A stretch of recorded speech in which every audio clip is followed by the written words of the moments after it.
সাকিবের একটি অভিনয়ের জায়গা আমি একেবারে বলতেই চাই, সেটা হচ্ছে যখন ও শান্ত থেকে ট্রান্সফর্ম হয়ে তুফান হচ্ছে একটা ডিল করার জন্য, তার যে ট্রান্সফরমেশনটা এটা অনেক আউটস্ট্যান্ডিং। সুপার সুপার, মানে মন ভরে গেল। এভাবেই বারবার সাকিব ভাইকে দেখতে চাই, সাকিব ভাইকে আর অন্য কোনোভাবে দেখতে চাই। তুফান not only for Shakib Khan, Shakib ভাই, এবং even not only for Raihan Rafi, এটা হচ্ছে আমাদের ইন্ডাস্ট্রির জন্য একটা স্পেশাল। তুফান শুধুমাত্র শাকিব খানের ক্যারিয়ারে না, শুধুমাত্র রায়হান রাফির ক্যারিয়ারে না, এটা বাংলা ফিল্ম ইন্ডাস্ট্রিতে এক ভ্যালু অ্যাড করেছে আমি বিশ্বাস করি।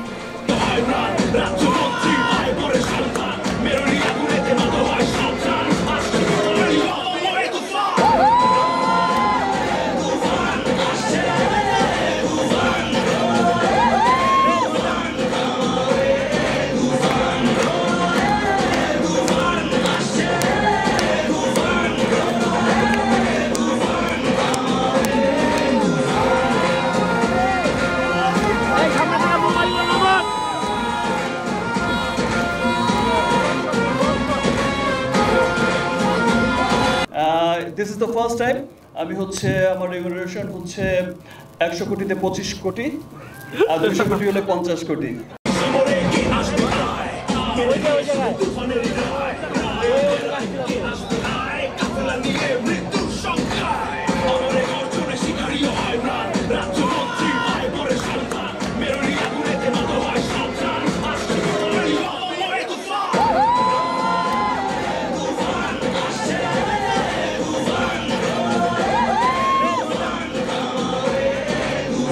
Thank you.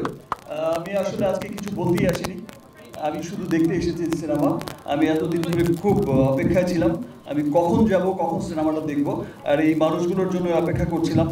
আর রাফিকে তো বারবার বলছিলাম, আর স্ক্রিনিং কবে হবে, কবে স্পেশাল স্ক্রিনিং হলে আমি এক্ষুনি যাচ্ছি, দেখে দিচ্ছি। যাই হোক, আজকের দিনটার জন্য, আজকে দেখার জন্যই ওয়েট করছিলাম। সবাইকে অনেক অনেক ধন্যবাদ।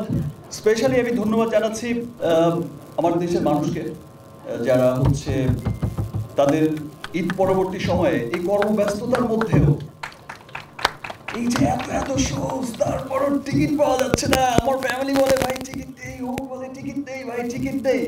এটা সত্যি আজ মনে হচ্ছে 100 কোটি 25% কিন্তু এখনো বাকি রয়ে গেছে ইন্ডিয়া। হিন্দিটা আপনি হচ্ছে তো, যাই হোক গানটা চালিয়ে দেবো হিন্দি না ভাই, ঠিক আছে, ওটা ইন্ডিয়ার জন্যই রেখে দিলাম। প্যান ইন্ডিয়া রিলিজ হবে আর ইন্টারন্যাশনাল রিলিজ হচ্ছে। This is the first time আমি হচ্ছে আমার রেমুনারেশন হচ্ছে 100 কোটিতে 25 কোটি আর 200 কোটি হলে 50 crore. Thank you. Okay, thank you সবাই।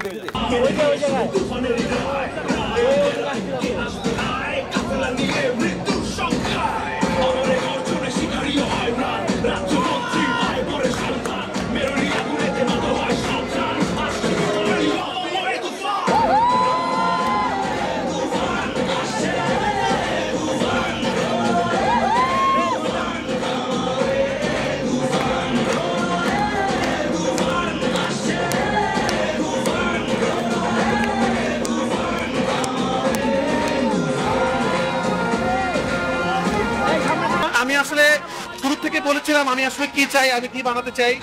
আমি শুরু থেকে বলছিলাম এমন একটা সিনেমা বানাবো যেটা আসলে ইন্টারন্যাশনাল সিনেমাকে রিপ্রেজেন্ট করতে পারে আর কি, আমাদের দেশের সিনেমা হিসাবে। তো দর্শক কিন্তু সেটা বলছে, এবং আমি বারবারই বলছি আমি একটা কমার্শিয়াল সিনেমা বানাচ্ছি। এটা একটা এন্টারটেইনিং সিনেমা, আপনারা দেখবেন, হাসবেন, তালি দিবেন এবং এনজয় এবং শেষ একটা ভয়ঙ্কর টুইস্ট নিয়ে বাসায় যাবেন এবং ওয়েট করতে থাকবেন কবে তুফান 2 আসবে। Oh,